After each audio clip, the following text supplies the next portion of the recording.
ईद उल अजहा पर मुसलमान कुर्बानी के लिए जानवर ज़िबा करते हैं। क्या हो कि अगर इसी ईद उल अजहा पर एक भाई अपने सगे भाई को ही कुर्बान कर दे। ईद कुर्बान के मौके पर आपने कसाई और जानवरों के किस्से तो बहुत से सुने होंगे और सोशल मीडिया पर बहुत सारी वायरल वीडियोस भी देखी होंगी। कहीं जानवर कसाई के काबू में तो कहीं कसाई के काबू से बाहर। ऐसी एंटरटेनमेंट तो आपने बहुत देख ली होगी। अब थोड़ी खौफनाक सच्चाई बयान करते हैं। लाहौर में ईद के दिन सफाक भाई ने अपने ही भाई को गोलियां मारकर हलाक कर दिया। पापा आए, पापा ने कुर्बानी की, पापा ने गोश्त भी नहीं खाया, पापा को उसने ईद के तीसरे दिन कर दिया। घर आया, घंटे के बाद पता चला कि पापा इस दुनिया में नहीं रहे। लेकिन ये सब क्यों और कैसे हुआ, इसके लिए ये डॉक्यूमेंट्री आखिर तक देखनी होगी। तो चलें शुरू करते हैं।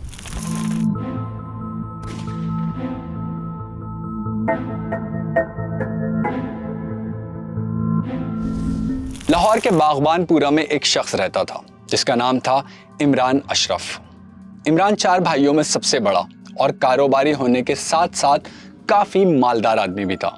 1-2 लाख की रकम से फैमिली की मदद करना उसके लिए ज्यादा बड़ी बात नहीं थी। लेकिन जब बात आई 4 करोड़ रुपए की तो यहाँ से ये कहानी ही पलट गई। 4 करोड़ मांगता था, कहता था मुझे पैसे दो, मैंने अपने बच्चों को देनी है, मैंने खुद लेनी है। इमरान अशरफ को ये दौलत ना तो विरासत में मिली, ना कोई सिफारिश और ना ही कोई गॉडफादर था जिसका हाथ सर पर हो और वो कामयाबियों की सीढ़ियां चढ़ता जाए। वो अकेला बिजनेस माइंडसेट के साथ अपना हर ख्वाब पूरा करना चाहता था। गुज्जर बिरादरी का ये शख्स जवानी में घर से निकला। इमरान के खानदान का रिवायती कारोबार दूध फरोशी का था, मगर इमरान ने सोच लिया था कि वो अपनी मंजिल खुद तय करेगा। कम वक्त में ज्यादा पैसा कमाने के लिए इमरान ने रियल एस्टेट के कारोबार में शादी से कबल ही अपना कदम रख दिया था। शुरू में खानदानी कारोबार छोड़ना इमरान के लिए काफी मुश्किल साबित हुआ। इसी बीच इमरान की शादी भी हो गई, बच्चे भी हो गए, लेकिन हालात नहीं बदले थे। बेगम और बच्चों को कभी पेट भरकर खाना मिल जाता और कभी उन्हें फाका भी करना पड़ता। बिरादरी के लोग भी उस पर तंज किया करते थे, लेकिन इमरान ने कभी हिम्मत नहीं हारी और एक प्लान तैयार किया। उसने जैसे तैसे पैसे अरेंज करने के बाद लाहौर में एक छोटा सा रियल एस्टेट का ऑफिस खोला।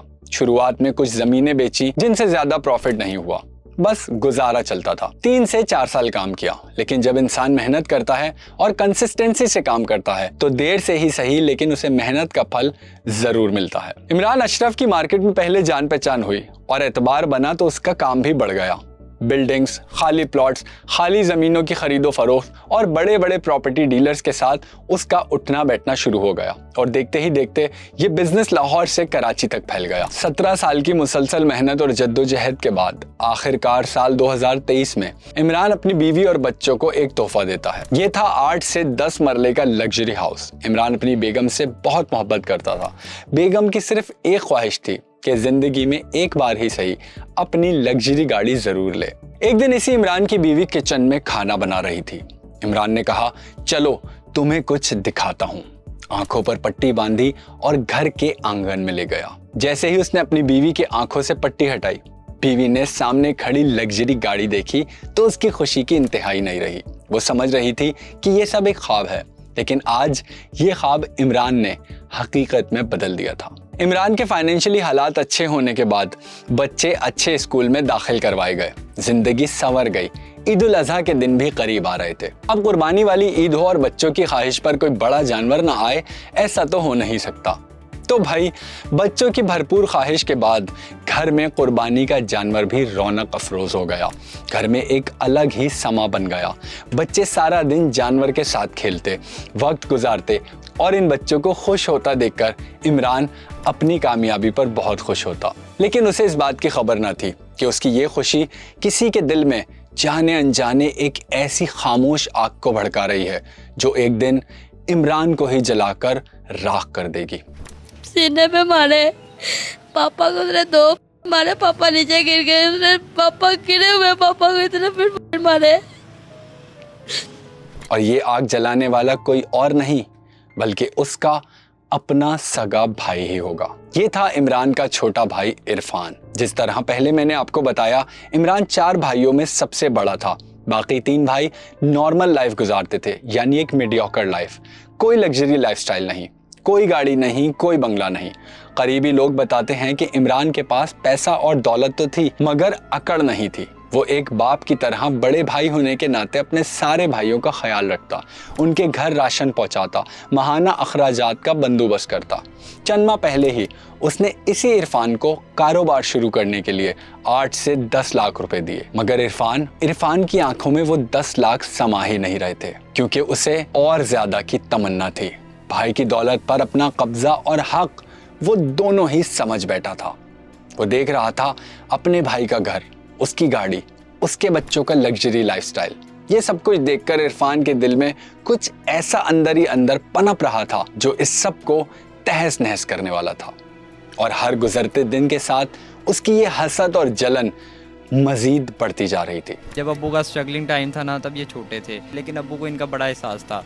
अब्बू को बस इनका एहसास ही लेके बैठ गया। इन्होंने फिर हसद शुरू, जब अब्बू ने तरक्की की तो इन्होंने अब्बू से हसद शुरू कर दिया। फिर वो रात आती है, यानी 26 मई 2026, मंगल का दिन। अगले दिन ईद उल अज़हा का दिन था। रात को जब घरों में ईद की तैयारियां हो रही थीं, इमरान की बेगम उसी रात बच्चों की शॉपिंग करवा कर लाई थी। बच्चे अपनी शॉपिंग को देखकर खुश हो रहे थे कि अचानक दरवाजे पर दस्तक होती है।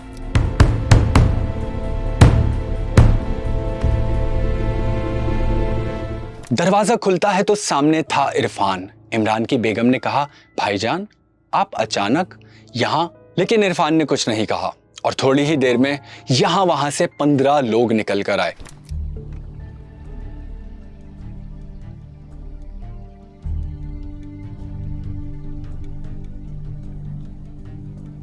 जिनके हाथों में डंडे, लोहे की रॉड्स और प्लास थे। वो घबराकर अंदर भागी।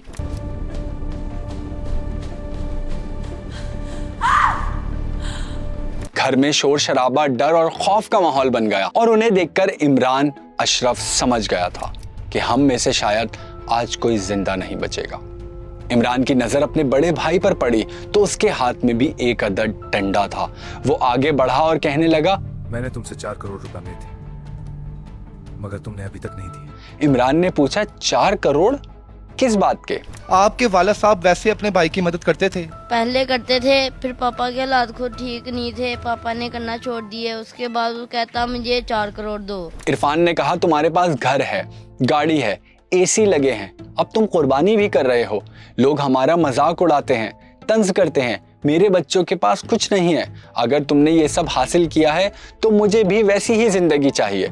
इमरान ने समझाने की कोशिश की, लेकिन उसने कहा, मैं भी किराए के घर में रहता हूँ। मैंने 17 साल से मेहनत की, तब यहाँ पहुंचा हूँ। मैं तुम्हारी मदद कर सकता हूँ, लेकिन 4 करोड़, ये रकम इमरान के लिए देना मुमकिन नहीं थी। मगर इरफान ना सुनना नहीं चाहता था। उस घर में लड़ाई शुरू हुई, मारपीट तक बात आ गई। फैमिली के सभी अफराद को मारा गया, गालियां दी गई, बच्चों के सामने धमकियां दी गई। ये कहा गया कि कल तुम्हारे बाप को जिंदा नहीं छोड़ा जाएगा। और उस घर में एक अजब सा सन्नाटा छा गया। बच्चे अपने ही चाचू की बात सुनकर अभी मामला समझ ही नहीं पा रहे थे कि ये सब हुआ क्या है। पुलिस ने इमरान और इरफान दोनों भाइयों समेत 15 से 20 लोगों को, यानी जो हाथ में आया उसे गिरफ्तार किया गया और थाने में पुलिस ने दोनों भाइयों में सुलह करवा दी। ये दोनों भाई तो घर रवाना हो गए, लेकिन इमरान के बच्चे और बेगम अब भी ट्रॉमा से बाहर नहीं आए थे। जो रात बच्चों की गली में बंधे कुर्बानी के जानवर के साथ गुजरती थी, आज बिल्कुल सन्नाटे में गुजर रही थी। पूरी रात वो बच्चे डर से थर थर कांपते रहे और कानों में बस एक ही बात गूंजती रही कि कल तुम्हारे बाप को जिंदा नहीं छोड़ेंगे। खैर, जैसे तैसे ये रात गुजरी। किसी को नहीं पता था कि कल सुबह क्या होने वाला है। फिर आता है वो खतरनाक दिन जो हमारे लिए तो खुशी का दिन था, यानी ईद उल अज़हा का दिन, 27 मई 2026। मुल्क भर में कुर्बानी की तैयारियां हो रही थी। लोग मसाजिद में और ईदगाहों की तरफ जा रहे थे, मगर इमरान अशरफ के घर एक खौफ का माहौल था। इमरान ने बच्चों और बेगम को समझाया, परेशान ना हो, तुम्हारे चाचू थोड़े जज्बाती हैं, गुस्सा कर जाते हैं। अभी देखना, ईद की नमाज के बाद वो घर आएंगे, माफी मांगेंगे और मुझसे गले मिलेंगे। लेकिन ईद के पहले दिन इरफान अपने भाई के घर नहीं आया। फिर अचानक ईद के तीसरे दिन, यानी 29 मई 2026 को इमरान मामूल के मुताबिक रहमान बाजार में हेयर ड्रेसर की दुकान पर पहुंचा। शायद उसने सोचा कि कल का मामला वक्त के साथ ठीक हो जाएगा। शायद उसने सोचा कि भाई मना लेंगे, मगर वो नहीं जानता था कि इरफान ने अपना वादा याद रखा हुआ है। दुकान में कस्टमर्स की लाइन लगी हुई थी, काम जोरों पर चल रहा था, ईद का दिन जो था, और तभी इरफान उस शॉप में दाखिल होता है। उसके हाथ में एक अदद वेपन था और उसने बगैर कुछ सोचे समझे सामने बैठे अपने भाई इमरान अशरफ पर बैक टू बैक गोलियां चलाना शुरू कर दी। गोलियों और चीखने की आवाजें वहां पर बुरे तरीके से गूंज रही थी। मौके पर मौजूद आई विटनेस बताते हैं कि 7 फायर मारे गए। एक अशरफ के सीने में लगा, एक रान पर और एक उसके उसी दिल में जिसमें उसका छोटा भाई बसता था।